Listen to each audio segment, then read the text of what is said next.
आता मागच्या ब्लॉग मध्ये बघितलेलं की आम्ही जाणार होतो फिरायला, त्याचा आजचा पहिला दिवस होता बघा. मस्तपैकी आवरलं बघा, योगेश जाणं गाडी पण धुतल्याला बघा. त्यानंतर दीदीला बाय केलं, सॉरी दीदीला गाडीत घेतलं आणि चाललो आम्ही पुढे. आमचं माकडाला का नाही काहीतरी दिसलं, कसलं हसत होतं काय बोलायचं का ना. आम्ही आलो बघा लक्ष्मी तलावावर आलो का नाही, आम्हाला फणसाचं झाड दिसलं आणि हे बघा काळ कणी मोठी काठी घेतली आणि फणस काढायला लागले. केवढी मोठी काठी ती काय सांगू शकत. तिथनं थोडाफार डान्स केला बघा आम्ही. वरती गेलो तर मला फणस दिसला बघा. मावशीला म्हणलं फणस काढू काय, मावशी म्हणते तुला पण हाणतील आणि आम्हाला पण हाणतील बघा.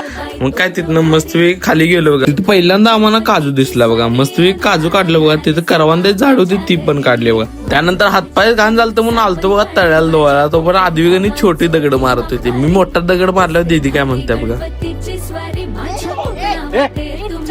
आजपर्यंत मी ब्लॉग मध्ये कधी शिवी दिली नाही, कारण ही काळी बघा किती वाला. वरती आलो तो पण ही गणी काजूचं ते खालचं खायला लागले. तिथनं गेलो बघा राजेश शाहू महाराजांच्या मूर्तीवर. तिथं जाऊन मस्त फोटो देऊन काढले बघा. आणि तिथनं आम्ही चाललो पुढच्या प्रवाहाला जाताना एवढी मज्जा येतो ना काय सांगायचं काम ना. वातावरण तर हार्डच झालं. योगेशदा, मी, मावशी, आई आणि दीदी चाललेलो बघा. आणि पुढे गेल्यावर आम्हाला कोल्हापूर कोकणचा गणपती दिसतोय बघा. बरोबर मध्ये आहे म्हणून असं रील चालते बघा मध्ये. आम्हाला काय माहित नाही बघा. तिथनं गेलो पुढे गेलो. आम्हाला जेवायला एका मंदिरात जायचं असते. तिथे गेलं पहिला पाया पडते बघा. त्यानंतर थोडीफार माकडं बघतोय आणि जेवण करून घे. मग तिथलं जेवण झाल्यावर मस्त बी निघते बघा. आणि हा व्हिडिओ आपण इथेच एंड करा. आणि ह्याच्या पुढच्या पार्ट मध्ये तुम्हाला घोरपड आणि एवढी जांभळं दिसलेली दाखवणार ना, काही बोलायचं काम नाही. हा व्हिडिओला लाईक करा, शेअर करा, जाताना इंस्टाला फॉलो करा, युट्यूबला सबस्क्राईब करा. बाकी काय मग सपला की विषय.